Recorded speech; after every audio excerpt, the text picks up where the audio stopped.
तो मेरे भाइयों, नमाज किसी भी कंडीशन में माफ नहीं। एक और नजरिया देखिए, कितनी भी बड़ी खुशी आपको भूल जाए, आप वर्ल्ड कप जीत जाएं और अजान हो जाए, गवर्नमेंट आपके सर पर सोने का ताज पहना रही हो, सोने का ताज आपके सर पे रख रही हो, आप खुशी से फूले नहीं समा रहे हैं। आज इस देश का प्राइम मिनिस्टर मुझे अपने हाथ से सम्मानित कर रहा है, इनाम दे रहा है, सोने का ताज पहना रहा है, और इसी वक्त अजान हो जाए, इतनी बड़ी खुशी आपको मिली है और अजान की आवाज आ जाए तो नमाज इस खुशी में भी माफ नहीं है। 6 लड़कियां हैं आपके पास, आप लड़के की दुआ मांगते रहे, फिर लड़की, लड़के की दुआ मांगी, फिर लड़की, लड़के की दुआ मांगते रहे, अल्लाह ने 6 लड़कियां दे दी, फिर दुआ मांग रहे अल्लाह लड़का। 6 लड़कियों के बाद अल्लाह ने आपको एक लड़का दिया है, आप कितने खुश होंगे। 6 बच्चियों के बाद एक बच्चा, 6 लड़कियों के बाद एक लड़का, इतनी खुशी आपको मिली कि आप जमीन पर फूले नहीं समा रहे हैं। और इसी वक्त अजान की आवाज आ जाए तो आपको फौरन इसी वक्त नमाज पढ़ने जाना है। इस खुशी के मौके पर भी आपको नमाज नहीं छोड़ना। 6 बेटियों के बाद आपको एक बेटा मिला, बड़ा प्यारा सा बच्चा, 12 साल तक आपने उसकी खूब देख रेख की, लड़कियों से ज्यादा उसको प्यार दिया, उसकी ख्वाहिश को पूरा किया। अचानक 13 साल 14 साल की उम्र में वो बच्चा बीमार होता है और अचानक उसका इंतकाल हो जाता है। आपके दिल पर क्या गुजरेगी। 6 लड़कियों के बाद अल्लाह ने आपको एक बेटा दिया, उस बेटे के इंतकाल पर आपके दिल पर क्या बीतेगी। यहां बेटे का इंतकाल हुआ, दिल पर चोट लगी, आंखों में आंसू आए, अभी आप गम के आंसू बहा रहे थे, कितने में आजान की आवाज आने लगी। इतना बड़ा गम आपको पहुंचा, लेकिन नमाज इस गम के मौके पर भी माफ नहीं है। गम अपनी जगह पर, आपको अभी नमाज पढ़ने जाना है। अंदाजा लगाइए, ऐसे मौके पर नमाज माफ नहीं है तो आपको किसने कहा कि पूरी रात जलसा सुनो और रात के 2 बजे जलसा खत्म करके घर पे घोड़ा बेच के सो जाओ और फजर में मस्जिदों को वीरान कर दो, मत आओ। आपको हालत तंदुरुस्ती में, सेहत और हालत तंदुरुस्ती में मस्जिद में जाने से किस चीज ने रोका। नमाज तो ऐसी गम के मौके पर भी जब माफ नहीं है तो खुशी के मौके पर कैसे माफ हो जाएगी। और हालत बीमारी में जब माफ नहीं है तो तंदुरुस्ती में कैसे माफ हो जाएगी। खड़े होकर नहीं पढ़ सकते हो तो बैठ के पढ़ो, बैठ के नहीं पढ़ सकते हो तो लेट के पढ़ो, लेट के नहीं पढ़ सकते हो तो करवट से पढ़ो, करवट से नहीं पढ़ सकते हो तो आंख के इशारे से पढ़ो, आंख के इशारे से नहीं पढ़ सकते हो तो अपने होंठ हिलाकर पढ़ो। वुजू करने से, पानी इस्तेमाल करने से तकलीफ है तो तयम्मुम करके पढ़ो। पेशाब की थैली लगी हुई है, पाइप लगा हुआ है, पेशाब की थैली यहां लटक रही है, आपको बार बार पेशाब आ रहा है, आपको अब पेशाब की नलकी निकालने की जरूरत नहीं, अपनी शर्मगाह धोने की जरूरत नहीं। इस मजबूरी में ये उज़्र आपके ऊपर माफ है, आप तयम्मुम कर लीजिए या वुजू बना लीजिए और पेशाब की थैली लटका ही हुए इसी हाल में आप नमाज पढ़ो। लेकिन नमाज पढ़ो, कोई साहब पेशाब कर लिया, इस्तंजा नहीं किया, नहीं किया, थैली में गया है ना, आपके पेट में भी तो था। थैली में लेटरीन कर रहा है आदमी, लेटरीन का अलग से रास्ता बनाया हुआ है, आपकी लेटरीन थैली में जा रही है, नमाज का वक्त हो गया है, आपको इस हाल में भी नमाज पढ़ना है। सब नहाए नहीं, नहीं, ये मजबूरी है तुम्हारी, आपको इस कंडीशन में भी नमाज पढ़ना है।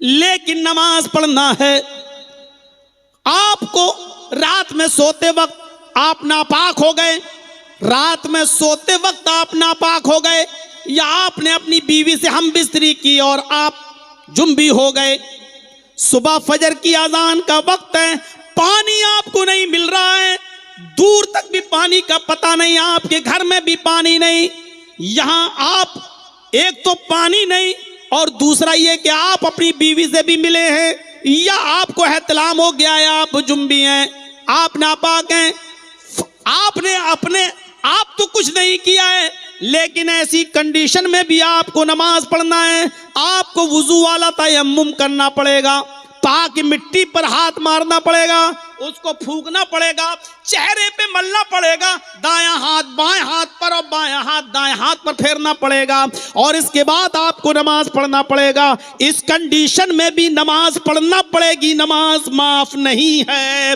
वला ततरुकन्न सलातन मक्तूबतन मुतअम्मिदन फइन्न मन तरक सलातन मक्तूबतन मुतअम्मिदन फकत बरियत मिनहु जिम्मतुल्लाह। अगर इस कंडीशन में भी आदमी नमाज ना पढ़े तो अल्लाह की कोई जिम्मेदारी नहीं है उसके ऊपर, मरेगा कटेगा कुछ भी हो, अल्लाह के ऊपर कोई जिम्मेदारी नहीं है उसके ऊपर।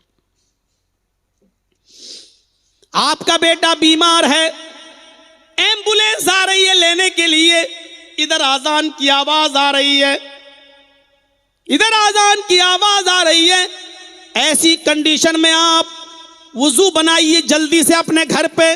अब मस्जिद में जाएंगे तो 15 मिनट के बाद जमात होगी, जमात में इमाम साहब हो सकता है 10 मिनट नमाज पढ़ाने में भी लगा दें, इसलिए आप वुजू बनाइए और जल्दी से 4 रकात जोहर की नमाज फर्ज ही फर्ज पढ़ लीजिए। यहां सुन्नतें मत पढ़िए, क्योंकि आपका बेटा बीमार है, लेकिन आजान की आवाज तुम सुन चुके हो, अब मस्जिद में नहीं जाइए, देर लग रही है। इधर बेटे की कंडीशन दूसरी है, आप अपने घर ही में फर्ज ही फर्ज पढ़ लीजिए और जल्दी से लेकर जाइए अपने बेटे को हॉस्पिटल पहुंचाइए। इस कंडीशन में भी आपको नमाज पढ़ना पड़ेगी, मस्जिद में नहीं जाना, मत जाइए, घर पे पढ़िए, लेकिन पढ़िए, सुन्नत नहीं पढ़ सकते हो मत पढ़िए, कम से कम फर्ज नमाज आपको इस कंडीशन में भी पढ़ना पड़ेगी। वला ततरुकन्न सलातन मक्तूबतन, फर्ज नमाज कभी मत छोड़ना, किसी भी कंडीशन में मत छोड़ना। मेरे भाइयों, ये है नमाज का मकाम और ये है नमाज की अहमियत।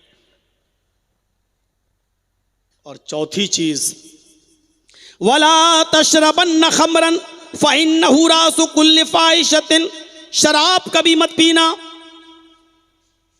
इसलिए कि शराब तमाम बुराइयों की जड़ है, तमाम बुराइयों की जड़।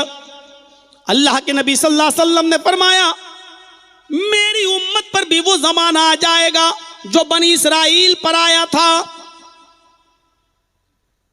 मेरी उम्मत पर भी एक जमाना ऐसा आ जाएगा जो बनी इसराइल पर आया था। हज़वन्नाल बिन्नाल, जैसे दोनों जूते बराबर होते हैं, ऐसे ही मेरी उम्मत में और इस बनी इसराइल में कोई फर्क नहीं रहेगा, कोई फर्क नहीं रहेगा, दोनों एक ही नक्शे कदम पे चलेंगे, एक ही नक्शे कदम पर। इसके बाद फरमाया, हत्ता इन कान मिनहुम मन ताला बनी इसराइल मन ताला उम्मी अलानियतन लकान फी उम्मती मन यसनउ ज़ालिक। अगर बनी इसराइल में किसी ने चौराहे पर, रोड पर, रास्ते में सबके सामने अपनी मां के साथ जिना किया होगा, अपने मां के साथ गंदा काम किया होगा, लकान फी उम्मती मन यसनउ ज़ालिक, तो मेरी उम्मत में यानी मुसलमान भी जब तक अपनी मां के साथ जिना न करे, चौराहे पर, रोड पर, रास्ते में, सबके सामने, जब तक एक मुसलमान भी अपनी मां के साथ जिना नहीं करेगा, कयामत नहीं आएगी। यानी बनी इसराइल में अगर किसी ने अपनी मां के साथ जिना किया होगा तो मुसलमानों में भी ऐसे लोग पैदा होंगे जो अपनी मां के साथ जिना करेंगे। ऐसा कौन होगा जो अपनी मां के साथ जिना कर ले? लेकिन शराब के नशे में मां के साथ भी और बहन के साथ भी जिना करना बुरा नहीं लगता, क्योंकि शराब अकल को छिपा देती है। पूछा गया, ऐसा कैसे कोई कर सकता है कि अपनी मां के साथ जिना करे? फरमाया, हाँ, शराब अकल को ढांक देती है, यानी ऐसा कोई मुसलमान करेगा जब वो शराब के नशे में धुत होगा। ये इतनी गंदी चीज है कि माँ और बेटे के रिश्ते को तार तार कर देती है, माँ और बहन के रिश्ते को तार तार कर देती है, माँ और बेटी के रिश्ते को तार तार कर देती है। कितने लोग ऐसे हैं जो शराब के नशे में बीवी समझकर बेटी को पकड़ लेते हैं। कितने लोग ऐसे हैं जो बीवी समझकर माँ का हाथ पकड़ लेते हैं, शराब के नशे में नाली में पड़े हुए हैं और नाली का पानी पी रहे हैं और समझ रहे हैं कि हम जमजम पी रहे हैं। मेरे भाइयों, ये शराब इंसान के अंदर से अक्ल और शऊर का जज्बा निकाल देती है, नालायक बना देती है, कमीना बना देती है, रसील बना देती है, माँ बाप का नाफरमान और अल्लाह और रसूल का गुस्ताख बना देती है, बड़े से बड़े लोगों की अहमियत को घटा देती है। ये शराबी जब शराब के नशे में चूर होता है तो बड़ी से बड़ी शख्सियत को भी कुछ नहीं समझता।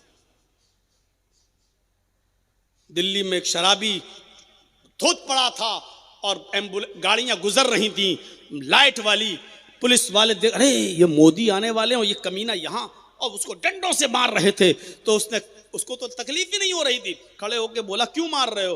हट कमीना, ये मोदी जी आने वाले, हट। सब तो मेरे बाप के नौकर हैं, कह रहा सब तो मेरे बाप के नौकर हैं। तो शराबी आदमी कुछ नहीं देखता, किसके बारे में क्या बोल रहा है, किसके बारे में क्या निकल रहा है। वो नाली में भी पड़ा है, जमजम समझ के उसको भी पी रहा है, गंदा पानी। ये शराबी। मेरे भाइयों, वला तशरबन्न खमरन फ़इन्नहु रासु कुल्लि फ़ाहिशतिन, शराब तमाम बुराइयों की जड़ है। और पांचवी चीज, इय्याका वल मासिया फ़इन्न बिल मासियति हल्ला सखतुल्लाह। जिस बस्ती में रहते हो अल्लाह की नाफरमानी के कोई काम मत कीजिएगा। जिस बस्ती में अल्लाह की नाफरमानी का कोई काम होता है उस बस्ती पर अल्लाह का अजाब हलाल हो जाता है। अल्लाह का अजाब हलाल हो जाता है। कितनी नाफरमानियों के काम हमारी बस्ती में हो रहे हैं? मौलाना साहब, जलसे तक में नाफरमानियों के काम हो रहे हैं। बाहर जाइए, अभी हम जब आ रहे थे तब कमरे से क्या हालात थे। मर्द और औरतें किस तरीके से एक ही जगह खड़ी होकर दुकानों पर सारी चीजें खरीद रही हैं, किस तरीके से भीड़ थी। यह नाफरमानी के काम नहीं है क्या? समाज में हमारी सारी औरतें पर्दा करती हैं, हया करती हैं, बेपर्दगी का मुजाहरा नहीं होता क्या? बाप अपनी जवान बेटियों के हाथों में मोबाइल नहीं देता क्या? वो व्हाट्सएप नहीं चलाती, मैसेंजर नहीं चलाती, फेसबुक नहीं चलाती? जिस बस्ती में अल्लाह की नाफरमानी के काम आम हो जाते हैं उस बस्ती पर अल्लाह का अजाब भी हलाल हो जाता है। जिनाकारी जब ज्यादा बढ़ जाती है तो अल्लाह आसमान से बारिश को रोक लेता है। सूद और माले हराम, आज मुसलमानों ने उसको अपना जरिए माश बना लिया है, जबकि सूद इतना बड़ा जुर्म है, इतना बड़ा जुर्म है कि अल्लाह के नबी सल्लल्लाहु अलैहि वसल्लम ने फरमाया, याकुलु रिबा दिरहमन, एक दिरहम खाना, दिरहमो रिबन, सूद का 1 रुपया, याकुलहु रजुलु वहुवा यालम, वो जानता है कि ये सूद का है, यानी सूद का 1 रुपया भी अगर किसी ने खा लिया ये जानते हुए कि ये सूद है, ये ब्याज है, अल्लाह के नबी ने फरमाया, अशद्दु इंदल्लाहि मिन सित्तति व सलासीन ज़नियतन, अल्लाह के नजर में 36 मरतबा जिना करने के बाद भी इतना बड़ा मुजरिम वो आदमी नहीं है जितना ये 1 रुपया सूद का खाने वाला। अल्लाह की नजर में 36 मरतबा, 36 बार कोई आदमी किसी लड़की के साथ जिना कर ले, इतना बड़ा जुर्म नहीं अल्लाह के नजदीक जितना बड़ा जुर्म, उससे भी बड़ा यह है कि आदमी सूद का 1 रुपया खाए। आज सूदी कारोबार हमारे चल रहे हैं, बैंकों में हमारे पैसे जमा है, सूद हम वहां भी ले रहे हैं, हमारी LIC चल रही है, हमारे इंश्योरेंस चल रहे हैं, हमारे पता नहीं क्या क्या चल रहा है। ये सूद और ब्याज आप पर आज हमारा मुआशरा टिका है, हमारा समाज टिका है। हम किसी को 1 लाख दे रहे हैं तो उससे 1 महीने के बाद 1,10,000 रुपए ले रहे हैं। मेरे भाइयों, ये सूदी कारोबार है। और सूद के बारे में अल्लाह के नबी ने फरमाया कि अल्लाह के नजर में 36 मरतबा कोई जिना कर ले उससे ज्यादा बड़ा मुजरिम है जो 1 रुपया खा ले सूद का। एक दिरहम खाने वाले का ये हाल है, जिसका पूरा कारोबार इसी पे डिपेंड हो, पूरा गुजर बसर इसी पे चल रहा हो, उसके साथ क्या मामला होना चाहिए, उसका गुनाह कितना बड़ा होना चाहिए। तो मेरे भाइयों, ये 5 ही चीजों पर मैं इत्तिफाक करता हूं। बीवी के ने अपना पैसा कारोबार में लगाया, उससे इनकम हो रही है, वो इनकम बीवी की है। शौहर अगर लेना चाहे तो नहीं ले सकता है। शौहर का हक है अपनी बीवी को खिलाने का, पिलाने का, ये शौहर का हक है। मेहनत करे और अपनी बीवी को खिलाए। बीवी चाहे लाखों और करोड़ों की मालिक है, वो चाहे तो अपने शौहर को 1 रुपया भी ना दे, आप नहीं ले सकते उससे। लेकिन अगर वो अमीर है और शौहर गरीब है और बहुत गरीब है, तो बीवी अपने शौहर को ज़कात दे सकती है। सुन लीजिए, बीवी अमीर है, वो अपने शौहर को ज़कात दे सकती है। जर्जीस, एक मिसाल दे रहा हूं, जर्जीस साहब की बीवी बहुत अमीर है, जर्जीस साहब बहुत गरीब हैं। जर्जीस साहब की बीवी जर्जीस साहब को ज़कात दे सकती है। ठीक है, हम दूसरी जगह दें तो पहले शौहर ज्यादा हकदार है। उसने मुझे ज़कात का 1 लाख रुपया दे दिया, 50,000 रुपए लीजिए ज़कात है, हम निकालें, दूसरे को हम आप ही को दे देते हैं, आपको जरूरत है लीजिए। अब जर्जीस साहब 50,000 रुपए ज़कात के लिए अपनी बीवी से, अब वही पैसा हम अपनी बीवी पे खर्च कर रहे हैं, लो खाओ, अपने बच्चों पे खर्च कर रहे हैं, तो वही ज़कात का पैसा हमारी बीवी खा सकती है, हमारे बच्चे भी खा सकते हैं, उसके लिए ज़कात नहीं होगा, क्योंकि ये उसका हक है। शौहर से वो अपना हक खा रही है, ये शौहर की जिम्मेदारी है। ज़कात बीवी दे सकती है शौहर को, और शौहर जो खिलाएगा वो उसके लिए जायज होगा, उसके लिए हराम नहीं होगा, क्योंकि शौहर की जिम्मेदारी है खिलाने और पिलाने की। बिल्कुल वैसे ही जैसे जर्जीस साहब एक मजदूर हैं, एक लेबर का काम करते हैं। किसी तवाइफ ने मुझसे अपने घर की दीवार बनवाई, अपना मकान बनवाया, और मैंने उसका मकान बना दिया, दीवार उठा दी। उसके पास हराम का पैसा है, वो जिस्म बेचकर पैसा कमाती है, उसने अपना जिस्म बेच कर लाखों रुपए इकट्ठा किया है। अब जर्जीस साहब ने जो मेहनत की है वो उसी हराम की कमाई में से मुझे दे रही है। ये लीजिए आपकी 1 दिन की मजदूरी, 1,000 रुपए आपने मिस्त्री का काम किया है।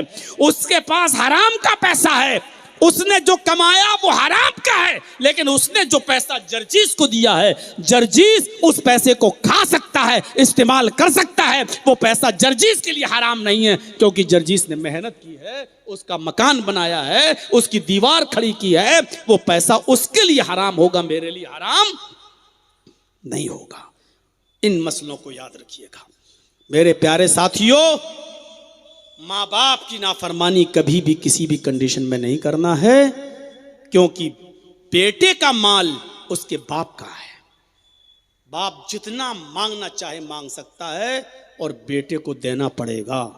बाप कहे बेटा तेरे पास 10 लाख रुपया, 5 लाख मुझे दे दे, बेटे को देना पड़ेगा। आप लोग सोच रहे होंगे मौलाना साहब मत बताओ, नहीं तो आजकल की बुढ़े सटिया के हकीकत में मांग बैठेंगे, हैं, मांग बैठेंगे। मेरे भाइयों, जब वो माल आपका है ही नहीं, आप खुद अपने बाप के हैं और आपका माल भी आपके बाप का है, तो फिर आप कैसे कह रहे हैं? सुनते जाइए। चलिए, अभी ये 2 चीजें हो गई हैं और 1 घंटा से ऊपर हो गया है। आइए थोड़ा सा तीसरी चीज की तरफ भी आ जाइए। वला ततरुकन्न सलातन मक्तूबतन मुतअम्मिदन फ़इन्न मन तरक सलातन मक्तूबतन मुतअम्मिदन फ़क़द बरियत मिन्हु ज़िम्मतुल्लाह। फर्ज नमाज कभी भी किसी भी हाल में मत छोड़ना। जो फर्ज नमाज छोड़ देता है, अल्लाह की जिम्मेदारी उसके ऊपर नहीं रहती है। फर्ज नमाज को कभी किसी भी कंडीशन में नहीं छोड़ना है। नमाज के बारे में इतना बता दूं, नमाज कभी भी किसी भी कंडीशन में माफ नहीं है। सिर्फ उस औरत पर माफ है जिसको पीरियड शुरू हो चुका है, जिसको 3 दिन 4 दिन 5 दिन, हर औरत की अलग अलग अपनी आदत होती है, आता है वो पीरियड। उतने दिनों में जो नमाजें छूटेंगी, उस औरत को हुक्म है कि वो बाद में पूरी नहीं करेगी। उन दिनों में जो नमाजें छूटेंगी, उन दिनों में जो नमाजें छूटेंगी, फौरन जिस वक्त वो पाक होगी उसी दिन उसको नहाना है और उसको फिर नमाज शुरू करना है। जो नमाजें छूट गई वो बाद में उसको नहीं पढ़ना है। लेकिन अगर रमजान के महीने में पीरियड शुरू हो गया तो जितने रोजे छूटेंगे, नमाज तो माफ है लेकिन रोजे जो छूटे हैं वो माफ नहीं है, वो बाद में दूसरा रमजान आने से पहले पहले उसको रखना पड़ेंगे।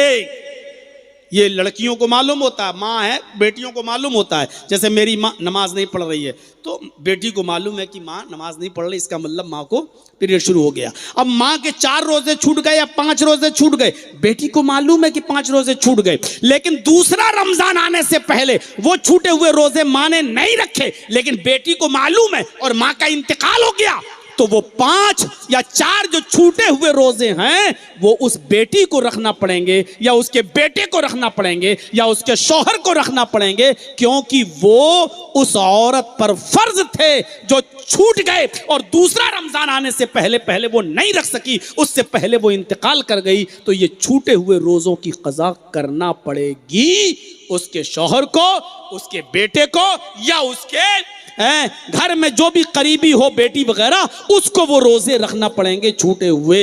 इसी तरीके से मेरे भाइयों, जर्जी साहब सफर में हैं, 2-3 रोजे छूट गए, 5 रोजे छूट गए, सफर में रुखसत है, छूट गए। अब दूसरा रमजान आने से पहले पहले उन रोजों को रखना है, लेकिन जर्जी साहब उन रोजों को रखने से पहले इंतकाल कर गए, तो जर्जी साहब के ये छूटे हुए रोजे उनके बेटे को या बीवी को या बहन को या भाई को, करीबी को रखना पड़ेगा और वो रखना चाहिए, ये जरूरी है। मेरे भाइयों, इन मसलों को याद रखिएगा जो आज आपको मालूम हो रहे हैं, उस अगर नहीं रखे उसके रिश्तेदारों ने तो गुनाहगार होकर जाएगा, गुनाहगार है वो शख्स। तो अल्लाह रब्बुल आलमीन से ये दुआ कीजिए कि अल्लाह रब्बुल आलमीन हमें अपने करीबी रिश्तेदारों के जो हैं रोज़े उनको रखने की तौफीक अता फरमा, बाद में जिनके छूट गए हैं और वो न रख सके और रखने से पहले मर गए, तो अल्लाह उनके क़ज़ा रोज़ों के रखने की हमें तौफीक अता फरमा।